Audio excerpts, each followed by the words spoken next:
اللہ الرحمن الرحیم. Vice admiral Naseer اکرام صاحب،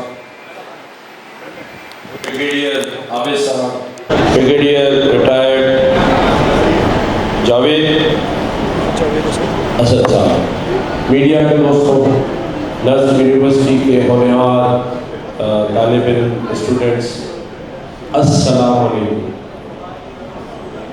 یہ جو پیچھے مہمان بیٹھے، یہ میرے خیال سے اس کے بعد کوئی پروگرام ہوگا اس میں شامل ہونے ہیں یا اسی پروگرام میں آئے ہوئے؟ آپ لوگوں سے پوچھ رہا ہوں بھائی، غلط پروگرام میں تو نہیں آئے؟ نہ کوئی تالی بجا رہا ہے، نہ کوئی خوش ہو رہا ہے، نہ کوئی چہرے پہ مسکراہٹ ہے. میں سمجھتا ہوں جب کسی کو کوئی ایوارڈ مل رہا ہو تو سب سے زیادہ خوش اس کو ہونا چاہیے جو دیکھ رہا ہے، کیونکہ کل اس کا بھی چانس آ سکتا ہے. کیونکہ یہ اللہ تعالیٰ کا نظام ہے کہ دوسرے کی خوشی میں ضرور خوش ہونا چاہیے. ہمیں جب پروگرام میں آئیں تو انوالو ہونا چاہیے، کیونکہ اگر ہم ایسے بیٹھے ہوں گے کہ جیسے کوئی بلایا تھا، اب مجھے نہیں پتا انہوں نے آپ کو لنچ پر بلایا ہے، اس انتظار میں دیر ہو گئی ہے یا صرف ٹی بریک ہے. ٹی بریک ہے، مجھے لگ رہا ہے اس میں آئٹم کم ہے، اس لیے سب خاموش سے افسردہ بیٹھے، ایسا لگ رہا ہے. صرف یہ منرل واٹر کی بوتلیں نظر آ رہی ہیں مجھے.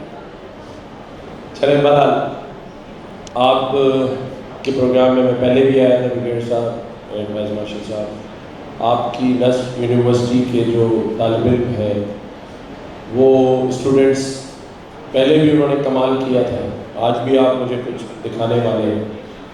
تو یہ بات تو طے ہے کہ پاکستان میں ٹیلنٹ کی کوئی کمی نہیں، اور اس کا ہم نے اظہار بھی آپ کو کر کے دکھا دیا ہے.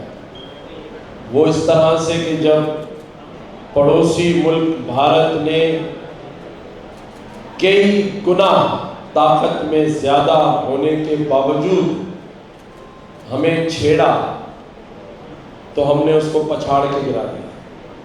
اور ایک نہیں، دو نہیں، تین نہیں، چار نہیں، 5 ایسے ایئرکرافٹ جو ٹیکنالوجی سے بھرپور تھے، پاکستانی قوم کے جذبات کی اصل جو عکاسی کی ہمارے ایئر فورس کے پائلٹس نے، ہماری افواج نے، ہماری نیوی نے، تو طاقت میں 5 گنا زیادہ ہونے کے باوجود اس قوم کے جذبات اور افواج دونوں نے مل کے یہ جنگ لڑی، اور ہم نے یہ بتا دیا ہے کہ ہم کسی سے کم نہیں ہیں، الحمدللہ. تو مجھے ان اسٹوڈنٹس کی قابلیت پر کوئی شک نہیں. مجھے صرف یہ ڈر ہے کہ یہ کہیں ایسا فارمولا نہ بنا لے کہ پھر بھارت کو ہماری فوج سے لڑنے کے لیے بھی اس قابل نہ چھوڑے، اور یہ کوئی گاڑی ایسی بارڈر سے اڑائے کہ وہ رات کے اور دن کے اجالوں میں ان کو تارے نظر آ جائیں. تو مجھے لگتا ہے کہ یہ کام بھی انہی کے ہاتھوں سے ہونا ہے، اور پھر ہم فخر سے کہہ رہے ہوں گے کہ انڈیا سے مقابلے کے لیے صرف نصب یونیورسٹی کے یہ ہونہار طالب علم اور ان کی فیکلٹی ہی کافی ہے، باقی تو ریسٹ کریں گے، دیکھیں گے.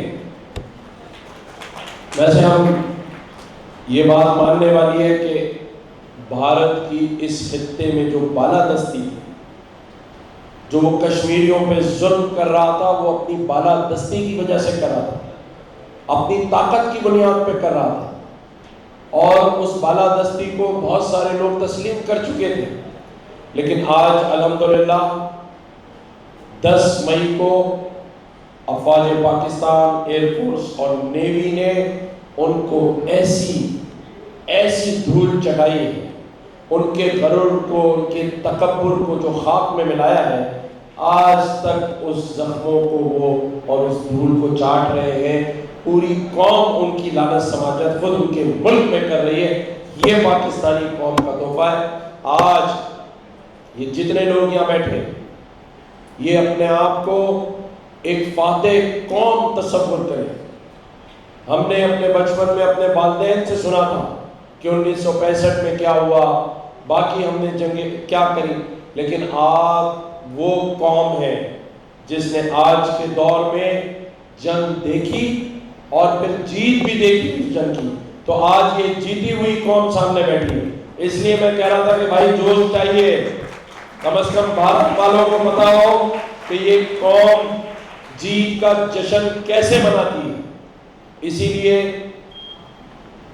ہم نے گورنر ہاؤس میں یہ اعلان کیا تھا کہ 1 اگست سے 14 اگست تک ہم اس کی سیلیبریشن کریں گے، اور روزانہ ہم بھارتیوں کو جلائیں گے، بتائیں گے کہ دیکھو ہم روز جشن منا رہے ہیں اس آزادی کا، اور یہ آزادی مارکہ حق کے نام کی ہے، بنیان المرصوص کے نام کی ہے.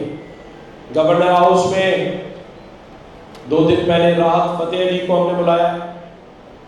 کل 10 اگست کو حیدرآباد میں علی ظفر پرفارم کر رہے ہیں، اور 11 اگست کو گورنر ہاؤس میں عاطف اسلم کو ہم نے بلایا ہے.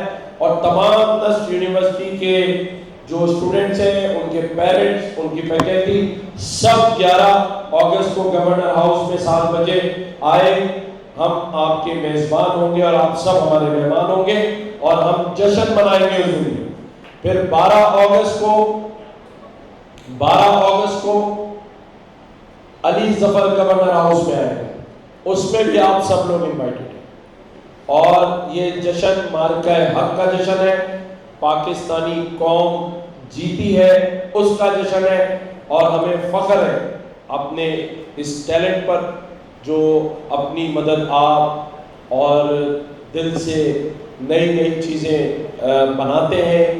میں نے پہلے بھی کہا تھا بحیثیت گورنر سے مجھے نصف یونیورسٹی کے تمام ہونہار طالب علموں کو میرے پاس آئیں، بیٹھے، کیسے ہم ان کے لیے مزید راستے کھول سکتے ہیں. گورنر ہاؤس اور گورنر اس کے لیے آپ کا منتظر ہے. ہم ان بچوں کو کیسے مزید آگے بڑھا سکتے ہیں، ان کے حوصلے کیسے بڑھا سکتے ہیں، اور ان کو ہم کیسے سپورٹ کر سکتے ہیں، یہ ہمارا کام ہے، یہ ہمارا فرض ہے. اور میں اس میں پیچھے نہیں ہوں، بلکہ مجھے بھی آپ ان کے ساتھ نصف یونیورسٹی میں کوئی چیز جب یہ بنا لیں تو مجھے بھی شامل کر لیں اس ٹیم میں، تاکہ وہ انگلی کھٹا کے میں بھی شہیدوں میں شامل ہو جاؤں اور آپ کا میں ایک ممبر بن جاؤں، تاکہ ہم اس کو مزید سپورٹ دے سکیں. اللہ تعالیٰ پاکستان کا حامی و ناصر ہو. پاکستان انشاءاللہ تعالیٰ ترقی کرے گا. پاکستان کی معیشت اچھی ہونے جا رہی ہے. پاکستان کے دوست ممالک پاکستان کے ساتھ ایسے کھڑے جیسے ہم بنیان المرصوص کی طرح سیسا پلائی ہوئی دیوار کی طرح. چائنا پاکستان کے ساتھ کھڑا ہے، سعودی عربیہ، ترکیہ، آذربائیجان. اب پاکستان میں جو اگلا مارکہ ہم مارنے جا رہے ہیں، میرے یہ ینگسٹرز، میرے نوجوان سن لیں کہ اب جو اگلا مارکہ ہے وہ مارکہ ایک معیشت ہے، اکانومی. ہم پاکستان کی اکانومی کو اس مارکہ حق کی طرح جس پر ثابت کیا کہ پاکستان کا دفاع مضبوط ہے، مضبوط ہاتھوں میں ہے، اور مارکہ حق مار کے ہم نے انڈیا کو ہرایا ہے. اگلا مارکہ مارکہ معیشت ہے. پاکستانی اکانومی کو، آئی ٹی فیلڈ کو ہم نے پاکستان کو معاشی طور پہ اور اوپر لے کے جانا ہے. یہ جو ٹیلنٹ ہے اس کو مایوس نہیں ہونے دیں گے، اس کو ملک چھوڑ کر نہیں جانے دیں گے. اس کو پاکستان کے اندر ایسے وسائل ملنے والے ہیں انشاءاللہ تعالیٰ کہ جو چلے گئے ہیں وہ بھی واپس آئیں گے انشاءاللہ تعالیٰ. اور یہ پاکستان آگے بڑھے گا، یہ ملک آگے بڑھے گا. اس میں کئی شہیدوں کے خون شامل ہیں. ہماری سرحدوں کی حفاظت ہمارے ان غیور ماؤں کے بیٹے کرتے ہیں، شوہر کرتے ہیں، شہید ہو جاتے ہیں، تو وہی ماں اپنے شوہر کو شہید کروا کر اسی یونٹ میں اپنے 14 سال بیٹے کو بھرتی کرا کر فخر سے کہتی ہے کہ میرے شوہر کے یونٹ میں میرا بیٹا بھی شہادت حاصل کرے. تو بھارتیوں، ایسی قوم جس کی ماؤں نے ایسے ثبوت پیدا کیے ہیں، ایسے ٹیلنٹڈ بچے پیدا کیے ہیں، تمہاری بھول ہے تم 100 گنا زیادہ بھی طاقتور ہو جاؤ. یہ جذبہ یہ شہادت کا جذبہ، یہ پاکستانی ہونے کا جذبہ، یہ کلمے کے نام پر ملک حاصل کرنے کا جذبہ، لا الہ الا اللہ محمد رسول اللہ پر ایک قوم بننے کا، اور ایسی قوم جو لٹا کر خاک میں ملا دے تمہارا غرور، آئندہ سوچ سمجھ کے پکڑ لینا ہم سے۔ اللہ تعالیٰ پاکستان کا حامی و ناصر ہو۔ آپ سب کو ایک دفعہ پھر مارکہ حق جشن آزادی بہت بہت مبارک۔